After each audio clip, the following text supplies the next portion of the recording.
Hi, akkam jirtu nageenyi isiniif haa ta'u. Mee viidiyoo kana like share godha.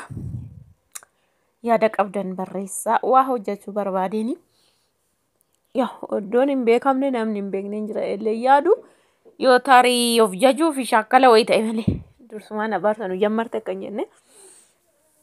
Ollataa yookiin immoo kan yeroo hundaa beeffa irratti dhiyaatu hin beektu yeroo baay'ee biifee hoteela isaa ta'u isayyuu yookiin immoo amaariffaan maal jedhu qoocoo isaa ollataa jechuudha.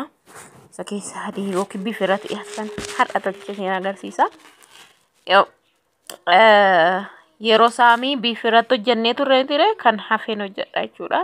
Mana garaachillee yeroo sana namatu fidee yaa hojjennes nutis manaazim jennee malee jechuudha. Namatu fidee jechuudha. Gugurdaa isaa ijoolleen baadiyyaa akka beekuu dandeessu. Elee Oromoo elee shaklaatti hojjetanii kan fidanii. Har'a isin hojjedha isinitti agarsiisuu barbaadeen bana garaachillee. Saamu'eellis kun nu jiraata. Innaa yaada naa barreessaa isiniin jechuu barbaade raafuu kanas nan hojjedha kana bara waliin nyaatama waan ta'eefi.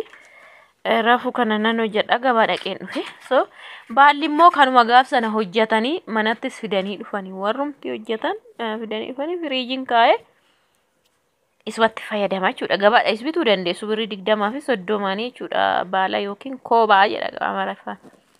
So akkasitti goggogaa ture firfir kan jedhe ture ani immoo bishaanti dabalee laqaqqe godhee jechuudha. Yeroo sana malee tokko fasiniif hin diriiru lammaffaa adii sana hin baasu jechuudha laqaqqe jechuu baate.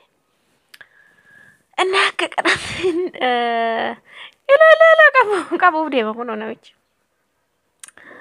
Yaa Rabbii haala kanaanin xaxxafa yoo da hojjechiise haala kanaanin hojjedha. Eeleen kan hojjetamu immoo eelee Oromoo yookiin shaklaa jedhan tokkotti kanuma biddeena isa jedhamu golboon san jira yookiin immoo eelee sibiilatti qasseettanii jechuudha. Ani amma eelee sibiilatti tolcha akka bakka ta'e immoo siittan agarsiisa. Then akka kanatti haphifamee xaxxafama yeroo baay'ee. Haphistanii akka kanatti xaxxaftu nama beekutu xaxxafasi warri nyaattan jettanii beeka jechuu bichaan danda'amu jechuudha.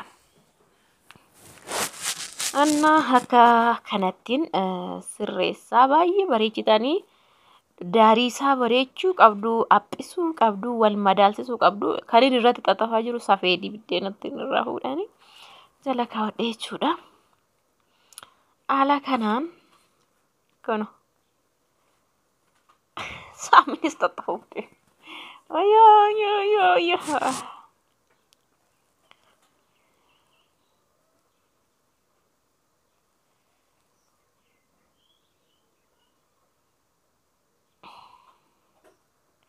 raafuudhaan baay'ee bareedudha yookiin kitfoo yookiin aannan jechuudha kan ittiin bareedu yoo hin beektu baay'ee keenya hin beekna nyaachuu isaa hundi keenya beekna yoo kan keessaa shakkaltu yoo taate malee hin beeku kan jettu hin jirti em yaadu ijoollee iddoo biraatti wallaalan biifee irratti hin beeku taanaan namni sun ginumaayyuu hin jiru jechuudha Itoophiyaa keessatti.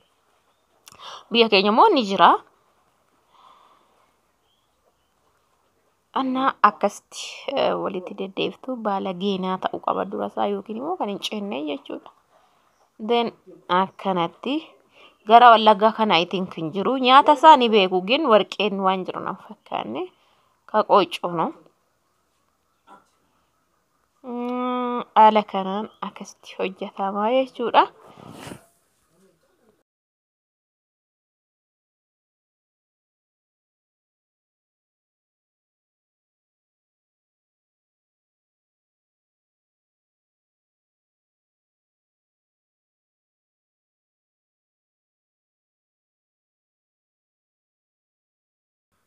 Akkasitti hidhee fichuudhaan hidhee baalli irraa deemuudhaan kennu akkasitti eelee sibiilatti qassee bishaan ibidda xiqqoo jechuudha. Haala kanaanii maal gootu seeta yeroo hundumaayyuu ammuma baay'ee qasin gootan bar qoraanis baay'eetiin keessa ammuma garagalchitan bishaanitti naqxu jechuudha. Isa gubate irraa xaragdanii baala biraatti dabala bishaanitti firfirsitu jechuudha.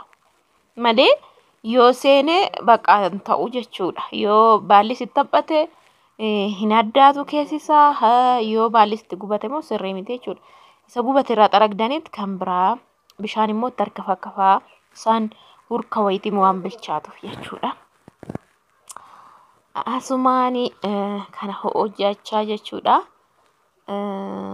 Gaggaragalchitu amma fe'oo ta'e haphiidha baay'ee garuu sadii garagalchuu qabdu garanaan sadii gaasi asitti immoo raafuu isatti nyaatamu hojjedha jechuudha gaama nammicha raafuu kana sar'ana raafuudha yaada naa barreessa dhugaa waaqa isiniin jedha haala namatti hojjetu kanaan hojjedhaati yaada naa barreessa normaalii akkam bitee dhufeen miicee yoo nyuu gurguddaa qabaate irraa nan qaraxxasaa yoo kichuu ta'e akkanumattiin distiitti naqaa jechuudha. Alaa kan naqu kana laalaa kan kaa'u kana akkatatti jedhu kan hojjedhan natti agarsiisa. So yoo baay'een keenya hin beekna raafuu qanaxxasnee irraa quncisnee maal jennu malee agin iski ogummaan namaa garaagarii garuu akkam akka ta'e hubadha. Dhiqaan jira si'a laman dhiqee sammaa immoo itti qulqulleessan distii keessa akkanattan naqa distii keessa soo ta'e jechuudha. Akkuma argaa jirtan kanatti. Akkasitti naqee guutee bishaanumaan haffeela jechuudha. Otoo maal tokko yoo tuqne zimjee qoraan irratti dura sakana jechuudha. Asti gaa waliin nyaatama waan ta'eef waliin hojjetamaa jira. Irraa baasee jira, gahee jira. Maal akka fakkaatu argitaani baal hin tuqamu. Inni taanu ginuma ibiddaan tuqamu hin qabu jechuudha. Akkasitti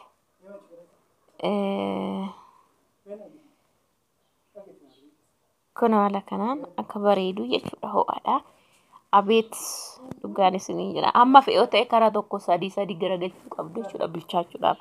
Akkuma isiniin jedhe bishaan harka fakkafuu qabdu baalatti furdisuu qabdu. Then keessi isaa abeet dhugaa waaqa kaameeraadhaaf na didee caraq jedhee wanta akkaataa isitti agarsiisu malee. I don't know akkatti isitti agarsiisu. Garuu yeroo nyaannu isinitti nan agarsiisa.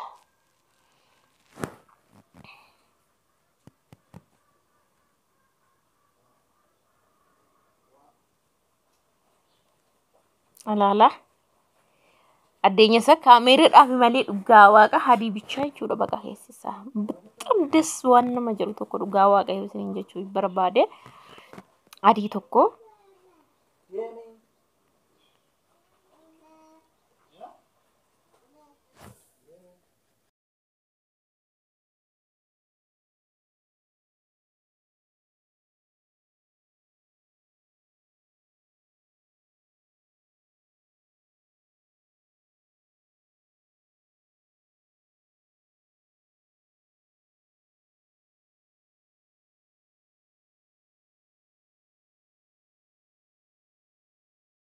Yoo sirriitti mul'atee galchee cararna harkaadhee.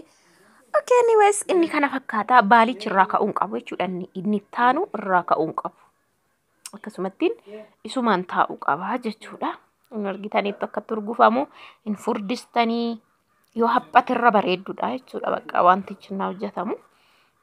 Akkatti taa'uu qaba baaluma kanaan. Yoo amma dhumutti nyaatame jechuudha. Then gara raafuu kootitti immoo dhaqee isumaan iddoo manitti tollata hojjedheeti immoo raafuu immoo haffeela jechuudha. Nama wajjin taa'amma dhumaatti yaada qabdannaa barreessaa ogummaa walirraa fudhannu.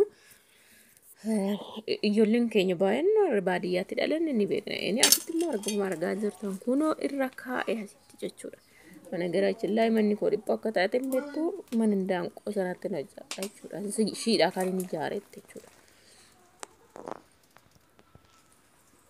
So haala kanaan bilchaatee mixixxee jira jechuudha. Alarraa fuudhee kaameraan nan cufe mismisee jira. Dhugaan isiniin jedha akkanatti yeroo tuttaan bakka harka keessatti bakka akkasuma musussee jira jechuudha. So maalan godha seetanii mazabza isaatiin galabbadha. Bishaan isaa dura keessaa xallaleen muruuf akkanatti tolutti mazabza naqee jechuudha. Sana booda muree baqqaan bulbulame isiniin jedha beektu yeroo muru. Akkatti yeroo laaltanii rigi waan immoo bakka bilchaate normaalii waan ani ta'u ilaala. Amma biradesti duwwaatti bishaan malee jechuudha. Akkuma argaa jirtanii nacci shunkurtii, mixmixa, abishii, qaariyaa, soogiddaa, zayitiidha jechuudha. Amma kun itti nam'uu qaba. Affeelamee erga dhufee bishaan isaa keessaa xallalee muree jechuudha. Akkuma argitan qullubbii, shunkurtii, mixmixaa, abishii, qaariyaa, soogidda, zayitii jechuudha. Amma dursa maalan itti naqa na wajjin ta'a. Dursa xiqqoo akka waliin bilchaatuuf abishiin baay'ee urgeessa, baay'ee mi'eessa, baay'ee musuus godha yoo isin bilchaachuu baate. Kun yaada bilchaatee jira bara. Waan tokko hin barbaachisu baqa. Ilaala. Baqa normaalii waan nyu jedhee jechuudha.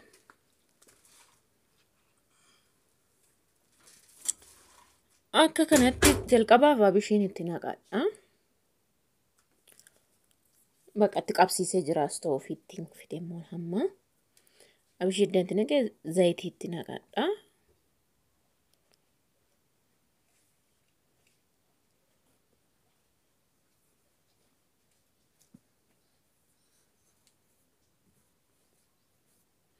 Sana booda soogidda itti naqa. Maaliif si'a tokko akka sirriitti mussee bilchaatu.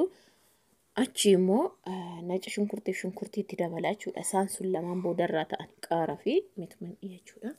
Mixmixa kan manatti daakadhee kun shunkurtii fi naci shunkurtii immoo itti naqee isaan kun waliin tiktikka'anii bilchaatanii mi'aawu jechuudha.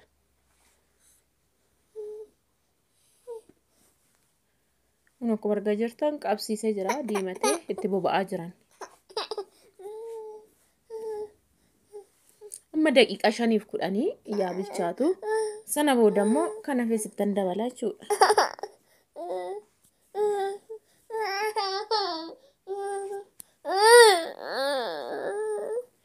Asitti mixa qaaraan itti naqaa.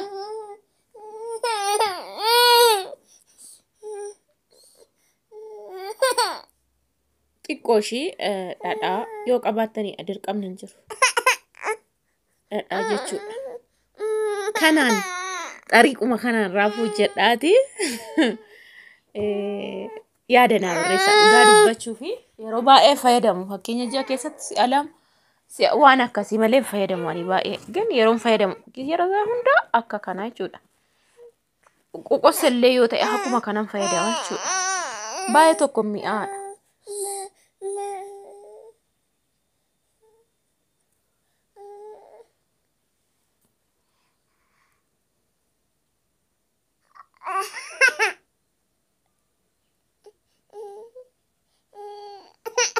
Akkuma argitan dhiyeeffannee jirra waliin mijatu isaan kun lamaan kunuyyuu amma gara dhiyaatutti ila reefu viidiyoo mul'ate argitan inni nani tosh reefu mul'ate jechuudha. Duraan hurka jedhee baay'ee cararii ta'e na rakkise ture hamma kunu kana fakkaata. Haala kanaan hojjedhaatii qammasaatii na agarsiisa ammoo isin ogummaa keessan. Waanuma salphaarraa laallameeyyuu. Enna akkasiin isiniin jedha. Yaada qabdan naa barreessaa. Subscribe godhaa. Viidiyoo yoo ilaaltan immoo laayikii tuqaa share gochuus hin dagatinaa namoota beektanii fi akkasiin isiniin jechuu barbaada. Bye.